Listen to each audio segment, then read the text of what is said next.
Hi, I'm Marshal from MarrowPhoto.com and JunkStoreCameras.com, and this is a video about Marshal oils and tinting on a photo canvas. This is my very second YouTube video, so if you're looking for the basics on how to tint on paper, hand tint with oils on paper, go to my very first YouTube video. This is about canvas. You're going to be bored to tears here, but you'll be bored to tears anyway, so whatever. At the end of this video, there's a short time lapse, and it's got me tinting a large canvas, and you can even ignore that if you want to. But I think this part right here, it's short and it's sweet, and I think there's going to be some really good information. If you're like me, you've been searching all over the net trying to find this info, and hopefully you'll find this gap-filling video useful. You'll be on the edge of your seat.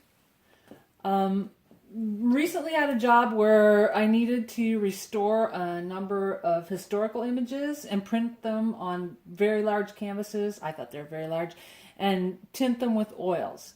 And I ordered these large canvases from simplycolorlab.com. And I've tinted canvas before and had a great outcome, and there were no problems. And then when I got these from simplycolorlab.com, they're really nice canvases, but I had a really hard time working with their finish.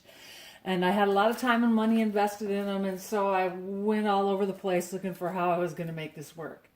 And the original problem was in the highlights, when I would go to add color, it really grabbed the pigment, and I couldn't blend it. In the shadows, I could take the color and add it, and it worked really well. I could blend and everything. Once I figured out, don't use PM. That's okay, first hint. Don't use PM. It won't hurt the canvas or anything. It just takes color right back off. So that really didn't work for me.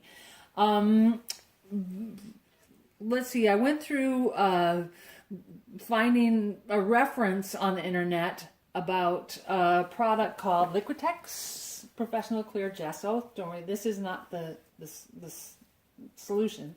But I found the reference. I thought, oh, this might be great. I contacted the company, and they said, yeah, I think that's going to be the perfect application for this. Well, I used it on a test canvas, and you can see right here where I painted it on. But it was, once I applied the color, it was way too toothy. And I sanded it down. I even got down to carborundum paper, and I sanded it down. And it was still too toothy. And I could see where the use for that gesso would be when you're painting a painting on a canvas.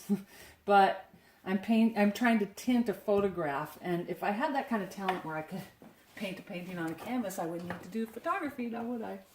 Just kidding. But anyway, so working with that large canvas, I finally found, I even tried sanding a little bit of the surface of that canvas, and it still didn't work. So I finally found that what worked for me was adding titanium white to the color. It blended it, made it opaque. I blended it to the correct brightness and simply painted it onto the sky, and it turned out working perfectly. So that was great. If I worked it too much, it got gummy. I had to take back off a couple times and start over again. But I could tell it was going to be my answer. And so basically I blended it to the color I needed, painted that on. Everything else was just color onto shadows. That worked. Now these canvases here, this is an image that I took with, I call it a Pintoid camera. It's a pinhole camera made from an Altoids tin. So anyway. These canvases are, I call them cheapo canvases, and I probably shouldn't be that mean, but they're from Costco. I ordered them from Costco.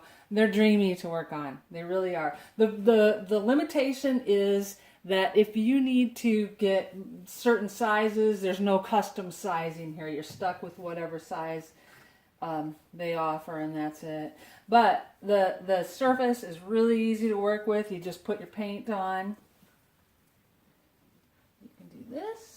You can blend your color. It works really well. If you need to take it off, like I said, no need for PM. If you need to take it off, you can use Marlene. You can use, the best way to take it off, like what I'm talking about, take it off, is if you go over the lines. You can use your kneadable eraser. That's excellent for taking it off of places where you went over the lines. So anyway, I've added my color. I can grab my other piece of 100% cotton to blend. And just keep adding color as I go. Adding, removing, whatever. And this works really well. I really like these canvases for this. Takes a little bit of a while to dry, but it's worth it. So anyway, now for the time lapse. I'm no cinematographer. Hopefully I can get this to work. All right. Thank you. Bye.